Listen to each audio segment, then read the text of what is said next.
toutes et tous, bienvenue dans ce nouveau journal vidéo de la ville de Visé pour se remémorer les hauts faits de ce mois de février 2014.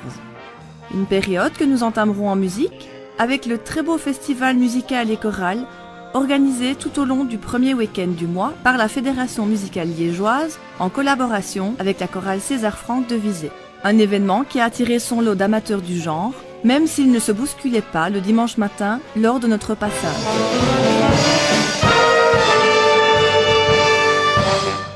Dans un autre genre, pour ses 40 ans, le Papegay, magazine édité par les anciens arquebusiers, a fait revivre cette ambiance du cinéma de la Renaissance que les moins de 20 ans ne peuvent pas connaître.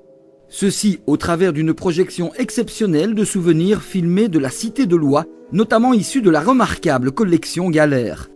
Durant plus de 2 heures, les nombreux spectateurs se sont replongés dans divers souvenirs de leur ville, avec au final des commentaires unanimes quant à la qualité de la projection.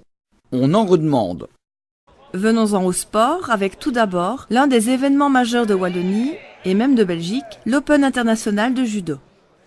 Comme chaque année organisé au Hall Omnisport de Visé, il a à nouveau attiré de nombreux athlètes venus des 4 coins de la planète pour en découdre dans les différentes catégories prévues. 60, 66, 73, 90 et 100 kilos. Une compétition qui a vécu cette année un certain nombre d'améliorations organisationnelles, tels ces écrans installés pour permettre un meilleur suivi des combats, tant au niveau du public que des participants.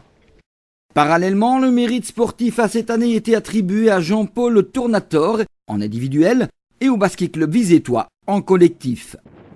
Une semaine plus tard, ce sont plus de 800 coureurs qui se retrouvaient au Hall Omnisport pour la non moins traditionnelle Zatopek en famille. Une course disputée cette année par grand vent, ce qui n'a pas manqué de handicaper les participants. Au final, le Visétois Thomas Navet échoue à la 2e place aux 5 km, une bonne trentaine de secondes derrière Benoît Lequeux, alors qu'Arnaud Renard a fait de même aux 10 km en devançant Philippe Deval d'une dizaine de secondes à peine. Février a aussi été l'occasion pour une société visétoise de procéder à la présentation à la presse de son implication en cyclisme au sein de la formation Color Code Bio11. Dirigée par Christophe Brandt, cycliste belge professionnel entre 2000 et 2010, cette équipe au statut continental a pour vocation de former des jeunes coureurs wallons, en l'occurrence une bonne quinzaine, âgés entre 18 et 22 ans.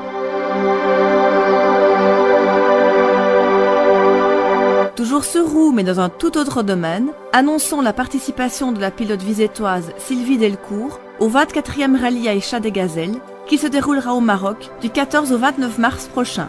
Filmée ici durant les tests préparatoires avant sa 3e participation sur ce rallye, Sylvie fera à nouveau équipe avec Marie Spécart, avec qui elles avaient précédemment terminé 6e et 2e de leur catégorie.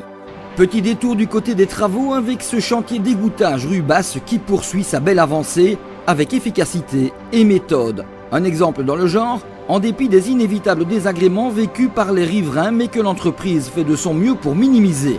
Si les conditions météo restent clémentes, le délai imparti devrait pouvoir être respecté. Du côté d'Argenteau, voilà plusieurs semaines que la route a été réouverte à la circulation, mais impossible d'empêcher une nouvelle fermeture du tiers de Sarolais, programmée durant le congé de carnaval du 3 au 7 mars inclus.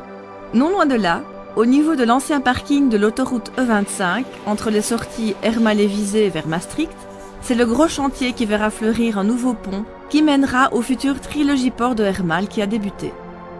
Pour rappel, cette plateforme multimodale plantée entre la Meuse et le canal Albert s'étendra sur 120 hectares et devrait générer environ 2000 emplois. La mise en place des piliers dans la Meuse est en cours et le tout devrait être opérationnel en 2015.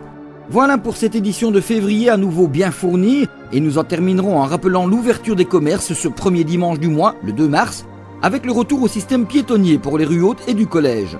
À noter aussi le 25 mars, cette vaste opération Rivière propre, une sensibilisation à notre milieu de vie au travers du nettoyage du site de la confluence de la Berwyn, dit La Plage. Tous les renseignements et les autres dates à retenir en mars dans notre agenda. Rendez-vous dans un mois pour revivre tout cela en images.